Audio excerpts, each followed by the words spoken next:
Hello everyone, I want to talk today about spiritual allegiance. There's a lot of people in the world, and most of them either fall into two camps. One, where you follow a particular religion, and those in that religion believe that if you don't follow all the dogma, every single rule, if you don't follow that everyone else is wrong and only we are right, then you are unloyal.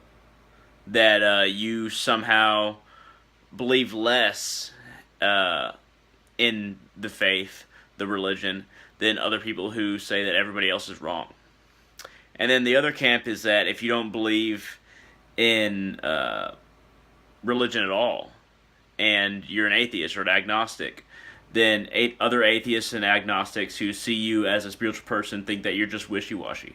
And that, okay, you're either crazy, a crazy religionist, or you believe in science and logic. And spiritualists are somewhere in between. Those who are more spiritual than religious are somewhere in between, and that they don't really know what they want. And that, oh, well, you'll be atheist or agnostic eventually. But what what I found is that it's incredibly hard to be just spiritual because people on both sides of where you're at uh, want you to come to their side based on your relative position to them.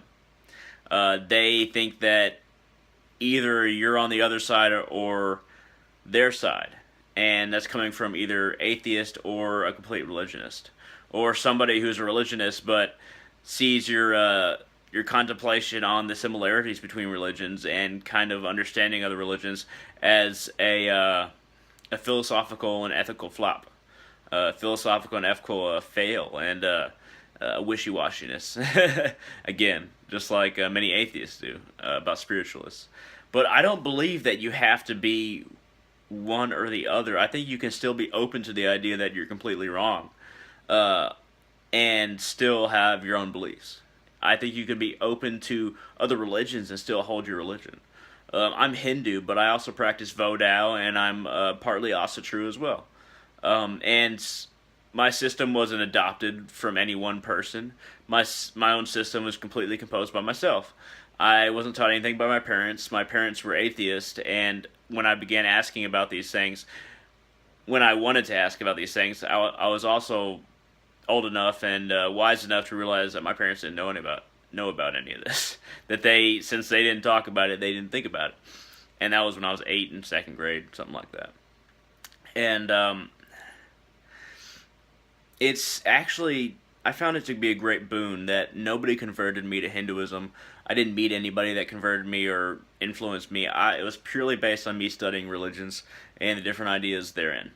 And I'm so grateful to God just for that, for not being introduced earlier, because I have this sense of freedom and sureness of myself, and the combinations of spiritual ideals that I combine, and a lack of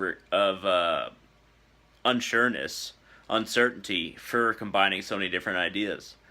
Um, and I'm thankful for that. But basically, if you're spiritual, if you're a compassionate person that doesn't subscribe to the hateful dogma, really on either side, even atheists have very hateful dogma.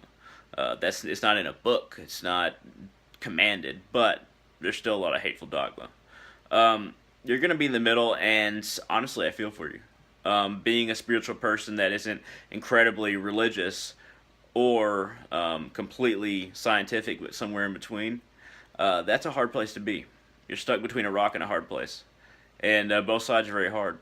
So I just want to say that anybody who's spiritual out there that combines scientific understanding and a grander perspective on the universe and reality at the same time, uh, there is hope. We are moving towards understanding uh, and bringing understanding from both sides, and really seeing how consciousness and the universe works, and how reality can be composed of that which we didn't think was possible, and maybe one day we'll even be able to understand all the spiritual aspects that we believe through science. And it's all about time, and we'll see what time brings. But that's my video on spiritual allegiance, and Be allied to what you believe. That's all I got to say. Be allied to what you truly believe. Thank you.